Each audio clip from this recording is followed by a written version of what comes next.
In the pre-dawn chill of Plumas National Forest, a search and rescue dog, a bloodhound named Copper, with a nose that could follow a ghost through a hurricane, was having a breakdown.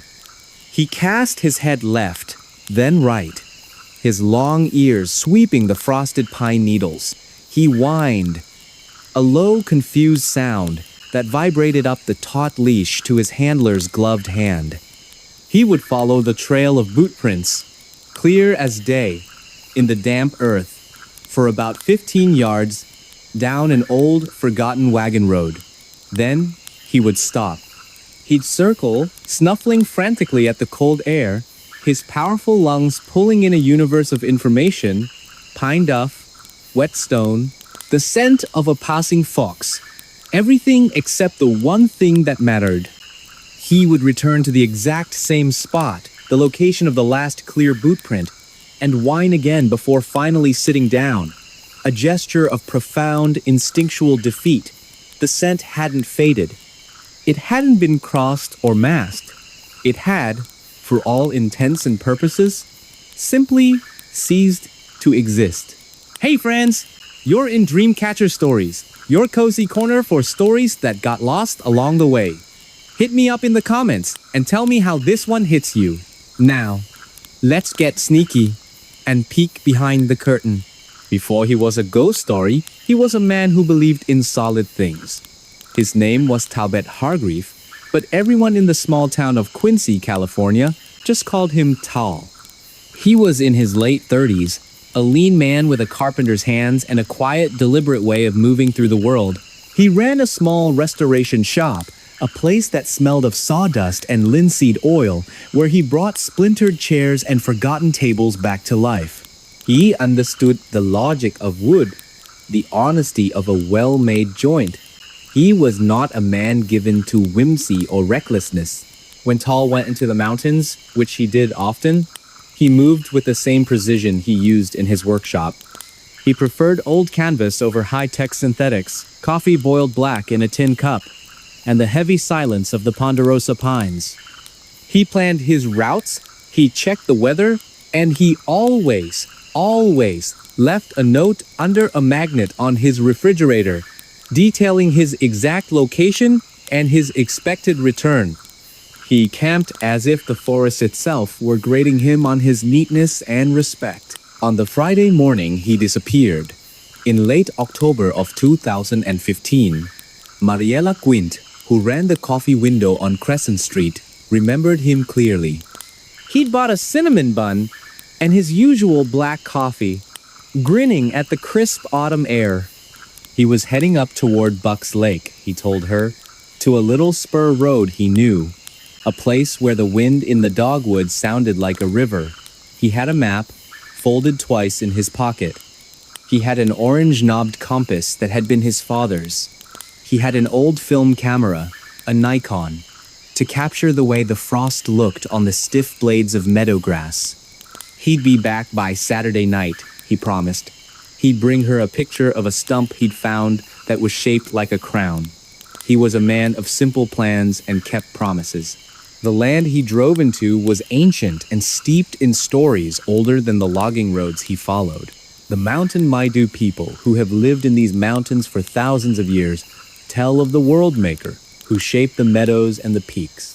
But they also speak of the coyote, a trickster figure who interfered, bringing chaos, death, and suffering, making the terrain rugged and difficult on purpose.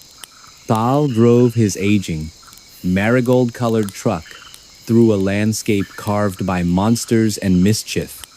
A world where man-eating giants once lured travelers into barbecue pits, and devilish imps were sealed inside canyon walls. He was a man of rules and order, entering a place that, according to its oldest stories, had been designed to break them. By late afternoon, the lake was a sheet of flat, cold glass. Tal parked at the turnout, shouldered his faded pack, and began the hike up Bluebird Shelf, a granite bench that overlooked the water. His plan was simple, and therefore beautiful. He would make camp in a ring of firs, just before the trail got serious. He would sleep, wake before dawn, and walked to a high meadow to watch the sunrise. He had no heroics on his schedule. He just wanted to count the colors the world could be when nobody wanted anything from him. By twilight, he had a small, legal fire crackling in a stone pit. His weathered khaki tent, the one with a scar near the door he'd sewn with dental floss years ago, was pitched perfectly. He brewed his coffee, added a fingertip of whiskey, and listened.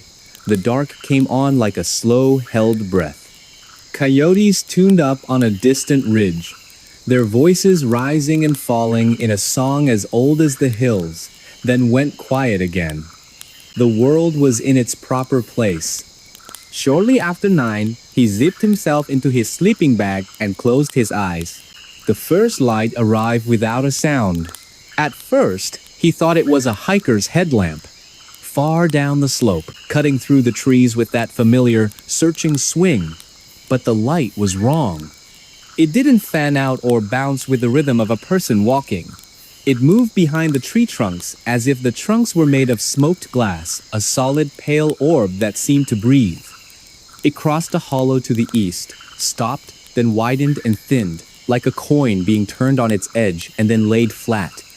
Ta lay on his side, the tent wall, a thin membrane between his world and that. He listened for footsteps, for the whisper of brush, for an engine. There was nothing. Only the cold, silken sound of the creek and the faint snap of the cooling rocks in his fire pit. He did what any rational person would do. He told himself a story to make it make sense. It was a hunter on a lower road. It was a drone, one of those new, quiet ones. It was an old miner's lantern, a piece of local lore, caught in a breeze. The light seemed to consider his logic, took one last slow breath, and blinked out. Tal waited. He counted 30 of his own breaths, then let the heavy, earned sleep of a day spent outdoors slide over him like a blanket. The second light woke him near midnight. This one was closer. It lifted from the creek bed and burned with the steady, unwavering flame of a candle inside a glass jar. It did not flicker, and it did not throw shadows. That was the first thing that truly broke the lock on his rational mind. He held up his hand, a few inches from the tent wall, and saw no crisp, dark outline of his fingers. The light illuminated, but it did not cast darkness. The air grew still. The ceaseless hum of insects went silent. The light paused near his fire ring, as if contemplating the circle of cold ash. Then it rose, by a hand's breadth, and made a slow, deliberate turn. There was no sound of a footstep, no crunch of gravel, no drag of a branch. It didn't ring any of the bells the mind uses to categorize the world and stay calm. Tal whispered a curse he wouldn't remember later. His mouth was suddenly bone dry. The light drifted toward his tent. There is a moment that can happen on a night deep in the wilderness when the air itself feels like a long hallway, and you feel like you are both inside and outside of your own life, a spectator to your own fate. Tal's hand, trembling slightly, found the zipper. He pulled it down just a hand's width. A sliver of cold air slid in like a knife blade. The light hovered just beyond the flap. It was not a ball of light, but a shape, like a slow heart pulsing, small, then full. A pale, amber color. It carried a low hum that wasn't a sound, but more the memory of one, a vibration you felt in the bones of your jaw. He put his face to the gap and inhaled. The air smelled of wet stone and something like metal warmed by the sun, though the sun had been gone for hours. The light answered his proximity by shrinking, then brightening, then pulling itself into a thin, impossibly bright thread before slipping past his line of sight, gone. Tal fell back onto his sleeping bag, his heart a frantic drum against his ribs. He felt a wave of relief so profound it was dizzying. But he also felt something else, something cold and strange. He felt like he had been seen, weighed, counted. He told himself he would mark the spot in the morning. He would write the time in his notebook. He would not let the forest rearrange his memory. What the searchers would later piece together from the disturbed moss and the faint scuffs in the dirt suggested that Tal stepped out of his tent a little before 1 in the morning. The light had come back a third time. It was brighter now, and farther away, down on the lower slope by a dead, skeletal tree. The night had that deep crystalline quiet that makes a single snapped twig sound like a window breaking. He stepped into his boots but didn't lace them. He slid his arms into his jacket.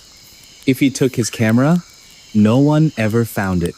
If he took his compass, it was never recovered. He stood in the open, the cold air turning his breath to smoke, so still that frost began to slick the dark hairs on his head. The light down below lowered until it almost kissed the ground, as if bowing. It stretched into an oval, then into a strange, narrow mouth of brightness. Then it returned to its slow, pulsing heart. It turned once, the way a bird will turn mid-air to remeasure a wind, an invitation written in a language without words. Tal took a step downhill, then another, then a third. He was following. In the old folklore of the world, from the bogs of Ireland to the swamps of Louisiana, there are stories of ghost lights, of corpse candles, of the will-o'-the-wisp. They are described as mischievous, sometimes evil lights that lure unsuspecting travelers from their path and lead them to their doom. Tal, the man of logic and straight lines, was now following one. He moved past the grinning stone, past his fire circle, across a small spill of loose rock where his boots scraped softly. He should have turned back. Every instinct, every bit of his woodsman's training screamed at him to turn back. But the light kept its steady, patient pace. And Tal, who had raised barns and driven through blizzards, who felt sure of his place among living things, could not convince himself that he was not being asked a question he was meant to answer. The light glided down into an old wagon road. A deep cleft in the slope cut so long ago that lichen had claimed ownership of the ruts. It paused there, resting exactly where the ruts were deepest, as if it had arrived at its destination. Tal came to the edge of the road and stopped. He tasted rust in his mouth and thought bizarrely of the coffee cans full of nails in his workshop. He thought of how they looked when the afternoon sun lit the dust motes dancing above his workbench. A profound and inexplicable sadness washed over him. He was grieving something he had not yet lost. This is what the deputy's official report would later say.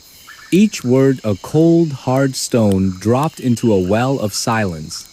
The tracks proceed down the old wagon road for approximately 15 to 20 yards, grow irregular, then stop. The ground past the final boot print is undisturbed. The rocks on either side are unturned. No sign of a slide, no drag marks, no animal prints. The pine needles forward of the last boot print are undisturbed and lightly frosted. No sign of a scuffle. No blood. No debris. The prints end. Talbot Hargreave did not come back to his tent. The fire ring stayed neat. The coffee tin sat where he had left it. The map was on a stump with a pine cone used as a paperweight. By late morning, a fisherman, casting for trout in the lake below, noticed the unattended camp. He called out, his voice swallowed by the immense quiet. He called a second time. The third time, his voice was thin with an unease he couldn't name. He followed the boot prints to the wagon road and found the place where they ended, like a sentence cut short with a blank page. He did the correct thing. He walked back to his truck and drove until his phone found a whisper of service. He told the dispatcher what he had seen and what he had not. He used the word strange only once. He used the word quiet 3 times. The search and rescue operation was a model of efficiency. They established a staging area at the turnout. a small city of trucks and orange vests blooming against the green wilderness. The first hasty team was dispatched to the campsite to confirm the fisherman's report and secure the point last seen, or in this case, the point last known. Soon, teams were walking in precise grid lines, their boots methodical, their eyes scanning for any sign: a dropped piece of gear, a broken branch, a scrap of cloth. They planted pink and orange flags on wire stems, trying to impose a geometry of logic onto a place that had just defied it. The operation was a textbook example of wilderness SAR procedure, a system built on the predictable behavior of lost people and the unchangeable laws of physics. But every piece of evidence they found only served to deepen the impossibility. The pristine campsite argued that Tal had not been attacked by an animal or another person. The half-zipped tent suggested he had left in a hurry, but not in a panic. And then there were the tracks. Over and over, the teams came back to the wagon road. The K9 units, brought in to follow the scent trail, would eagerly track from the tent, their tails high, right up to the last boot print. And there they would stop. They would cast about, whine, and look back at their handlers with an almost human confusion. The invisible cloud of scent that every human leaves behind them, the very thing the dogs are trained to follow, had vanished into thin air at that exact spot. One of the deputies, a grim-faced man named Orrin Pike, squatted by the last print, his knees popping in the cold. He looked up at the vast, silent ranks of pine and fir trees. He was in the Sierra Nevada, on the edge of a region some call the Nevada Triangle, an area stretching over 25,000 square miles, where an estimated 2,000 aircraft have vanished over the last 60 years. This wasn't just a missing person case. It was another entry in a long, strange ledger. At dusk, as the temperature fell fast, 2 volunteers on the east spur saw it. A soft, golden light, moving slowly through the trees, where no trail existed. They watched it pause, thin and sway, like something remembering a dance. Then it moved behind a screen of firs and did not come out the other side. Their statement was noted in the official log, but bracketed with a single dismissive word, anecdotal. On the third day, an old man walked into the search post. He wore a hat that had seen more winters than anyone present. He introduced himself as Elas Moro. He said he'd worked the railroad and hauled timber in his youth, and he knew this land before most of the current maps were drawn. He said he had seen a light on that very same wagon road many, many years ago. He and a friend had been checking rabbit snares at dusk. The light had risen from the ruts, he said, and it moved like something living and careful. When they stepped toward it, it stepped away. When they stopped, it paused. He remembered the hair on his arms standing up, and a strange feeling of being noticed by something that owed him nothing. His friend had moved a little too quickly, and the light had thinned, brightened, and slid away, climbing into the trees where there was no ground to support it. They never spoke of it again, not because it scared them, but because it felt like a secret the mountain had told them, and you don't go blabbing about secrets like that. On the 6th day, they found the Nikon. It was under a cluster of manzanita leaves, on a ledge above the wagon road, in an area they had already searched twice. The last photograph on the roll of film was developed. It showed a circle of trees, lit as if from within, by a powerful, shadowless light. The bark on the pines looked like paper held up to a lamp.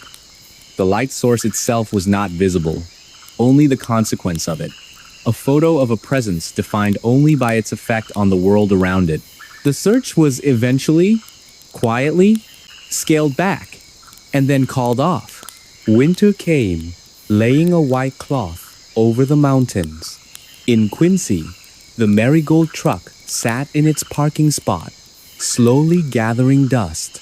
Mariella, the woman from the coffee shop, waited until the first thaw of spring. Then she drove up the lake road herself. She walked the trail, past the pink and orange flags that still fluttered in the breeze, forgotten punctuation marks in a story no one knew how to finish. She came to the wagon road and stood at the edge of the ruts. The air grew still. A small bird made a single, curious chirp, then fell silent. The trees seemed to be holding their breath, an audience waiting. Mariella inhaled, and the air smelled of cold water and iron. She lifted her hand to shade her eyes, a useless, instinctive gesture against the deepening twilight. And then she saw it. It rose slowly from the ruts, as if waking from a long sleep. It was not bright. It was a presence the size of a human heart, the color of warm honey in a glass jar. It did not throw a shadow. It did not warm the air. It simply regarded her the way a deer regards you from the edge of a clearing, wanting to know if you are a threat or just a passing shadow. Mariella's breath left her in a soft, soundless oh. She took a half step forward, and the light brightened and thinned in response. A hush moved up the old road, a whisper that had nothing to do with wind. She felt a sudden, irrational certainty that if Tao could see this, he would laugh his quiet laugh and say, "Now you know." The light held its position, pulsing gently, small, then full, as steady as a hand counting a child to sleep. Mariella did something she hadn't known she would do. She lowered her hand, bowed her head slightly, and spoke his name just once into the immense quiet. The light quivered, a response so subtle she couldn't be sure if it had moved or if her own hopeful eyes had made it so. Then, it drew itself into a single small bead of amber and slid back down into the ruts, as if the earth had persuaded it to rest again. Mariella stood there for a long time, until the last blue drained from the sky, and the stars began their cold, indifferent work. She did not find an answer, but she had found the question, and it had acknowledged her. And there we go, another memory back from the dark. Don't go too far. I've got more mysteries itching to be told. Years settle. They thicken and then thin like seasons. The story of Talbot Hargreave became another layer of folklore in a land already thick with it. A story people tell on porches when the air is kind and the night is deep. Some say the lights are a natural phenomenon, some trick of swamp gas or piezoelectricity from shifting tectonic plates, though the science never quite fits the story.